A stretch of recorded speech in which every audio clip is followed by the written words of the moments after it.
భారత్ దాడుల్లో పాక్ భారీగా ఎదురుదెబ్బ తగిలింది. తమకు నష్టం కలగలేదని పాక్ అబద్ధ ప్రచారం చేస్తోంది. కానీ భారత్ దాడుల్లో దెబ్బతిన్న ఎయిర్ బేస్లు రిపేర్ చేసుకునే పనిలో పాకిస్తాన్ పడింది. రావల్పిండి, బహవల్పూర్, సర్గోడా ఎయిర్ బేస్ల రిపేర్లకు టెండర్ నోటిఫికేషన్ ఇచ్చింది పాకిస్తాన్. సర్గోడా ఎయిర్ బేస్కు భారీ నష్టం కలిగింది. సర్గోడాలోనే 19 వర్క్స్కి పాకిస్తాన్ టెండర్ పిలిచింది. పాక్ టెండర్ నోటిఫికేషన్తో వాస్తవాలు బయటపడుతున్నాయి. పాక్ కుట్రల సాక్ష్యాలు ప్రైమ్ లైన్ సేకరించింది. ప్రైమ్ లైన్ చేతిలో పాకిస్తాన్ టెండర్ డాక్యుమెంట్స్ ఉన్నాయి.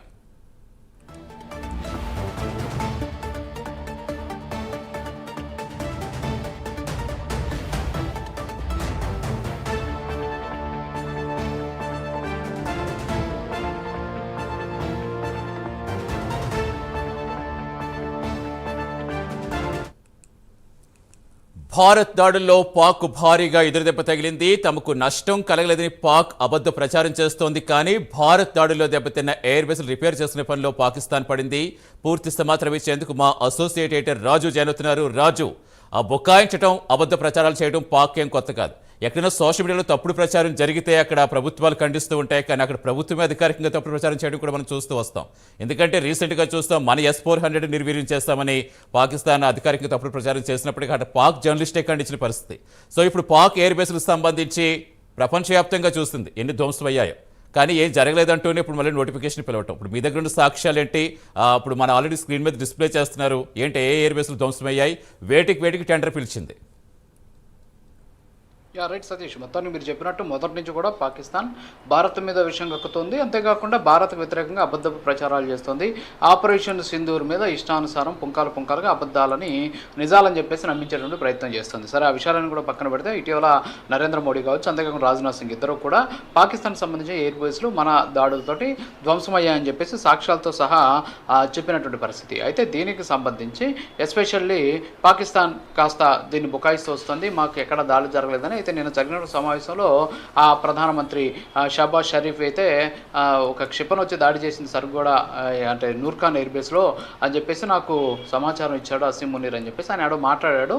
అది కూడా పాకిస్తాన్ ఏముంటుందో అది కూడా ఒరిజినల్ వీడియో కాదంటుంది. సరే, ఇవన్నీ కూడా పక్కన పెడితే పాకిస్తాన్ అసలు స్వరూపాన్ని ప్రైమ్ లైన్ న్యూస్ వెలుగులోకి తీసుకొస్తుంది.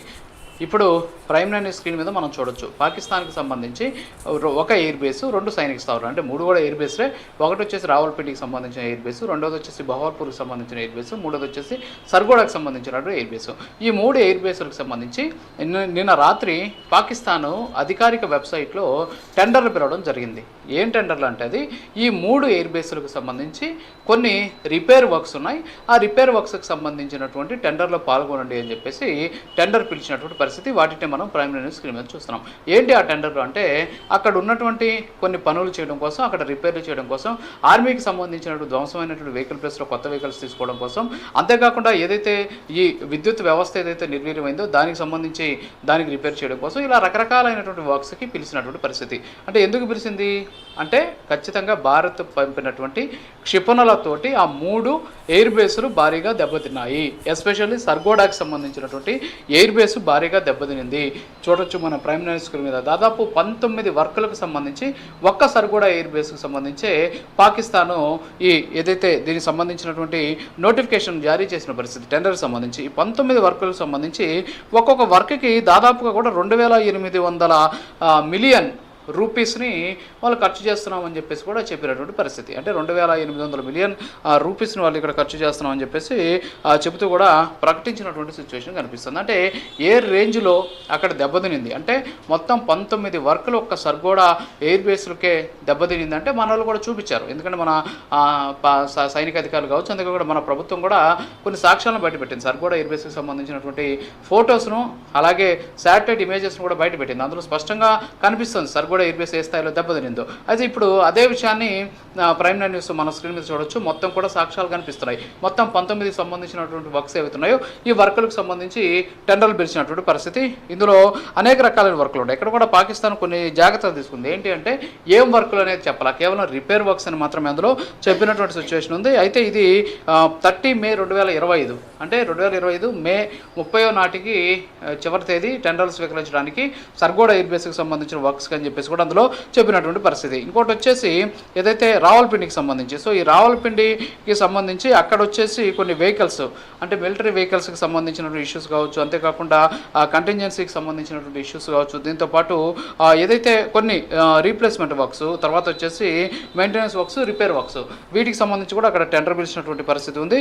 ఇది వచ్చేసి మనకు దగ్గర ఇదైతే 29 మే అంటే మే 29, 2025 నాటికి ఈ టెండర్లో పాల్గొనాలి, ఇది చివరి డేట్ అని చెప్పేసి కూడా చెప్పినటువంటి పరిస్థితి. ఇంకోటి వచ్చేసి బహవల్పూర్, ఈ బహవల్పూర్లో మొత్తం 4 వర్కులు కూడా అక్కడ టెండర్లు పిలిచారు. ఒకటి వచ్చేసి రిపేర్ వర్క్స్కి సంబంధించి అంటే లెవెల్ కే ఫీడర్కి సంబంధించిన రిపేర్ వర్క్స్ ఒకటి, అంతేకాకుండా ఎంహెచ్ఎస్ గర్కి సంబంధించినటువంటి ఫెసిలిటీస్ సంబంధించి అది ఒక రిపేర్కి సంబంధించి ఒకటి, తర్వాత వచ్చేసి ఒక జిఎస్సి ల్యాబ్కి సంబంధించి ఎలక్ట్రిక్ వింగ్ అనమాట అది, సో దానికి సంబంధించిన రిపేర్ ఒకటి. ఇంకోటి వచ్చేసి స్పెసిఫిక్ ప్రాజెక్ట్స్ అంటే కొన్ని అబ్నార్మల్ రిపేర్స్, అంతేకాకుండా రూఫ్ ట్రీట్మెంట్, అలాగే మెయింటెనెన్స్ వర్క్స్, రెనోవేషన్, అలాగే మెయింటెనెన్స్ వర్క్స్, రూఫ్ ట్రీట్మెంట్స్. అంటే రూఫ్ కూడా పోయింది అక్కడ బహవల్పూర్లో, అక్కడ నుండి సైనిక స్థావరం మీద దాడి చేసినప్పుడు పైన రూఫ్ పోయింది, అది కూడా మనం ఫోటోలు చూసినటువంటి పరిస్థితి.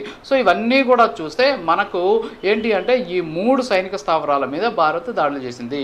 సో ఈ 3 సైనిక స్థావరాలను ఇప్పుడు రిపేర్ చేసుకుంటోంది పాకిస్తాన్. ఎందుకు రిపేర్ చేసుకుంటుంది అంటే దానికి అర్థం ఏంటంటే భారత క్షిపణులు దాడి చేయడంతో అవి దెబ్బతిన్నటువంటి వాటన్నిటిని కూడా రిపేర్ చేసుకుంటుంది అనేది ఇక్కడ మనకు స్పష్టంగా ఈ టెండర్ ద్వారా కూడా తెలుస్తుంది. సో ఇవన్నీ కూడా సాక్ష్యాలు, ఏదో నోటితోనో లేకపోతే ఎవరో చెప్పినటువంటి మాటలో లేకపోతే ఎక్కడో వీడియోను తీసుకొచ్చి చూపిస్తున్నవి కాదు, ఇవి పాకిస్తాన్ అధికారిక వెబ్సైట్లో పెట్టినటువంటి ఏదైతే టెండర్కి సంబంధించినటువంటి డాక్యుమెంట్స్. ఈ టెండర్ డాక్యుమెంట్లో స్పష్టంగా చెప్పినటువంటి పరిస్థితి, ఈ 3 ఎయిర్ బేస్లకు సంబంధించి అక్కడ రిపేర్ వర్క్స్ చేయాలి. సో రిపేర్ వర్క్స్కి సంబంధించినటువంటి టెండర్ నోటిఫికేషన్ ఇది. సో రిపేర్ ఎందుకు చేయాల్సి వచ్చింది అంటే భారత్ దాడి చేసింది కాబట్టి, దాడిలో దెబ్బతిన్నది కాబట్టి. సో భారత్ ఆధారాలు చూపించింది, ఇప్పుడు పాకిస్తాన్ టెండర్లు పిలిచి జరిగినటువంటి నిజాన్ని అంగీకరించినటువంటి సిచ్యువేషన్ కనిపిస్తోంది. Satish. Right, thank you Raju.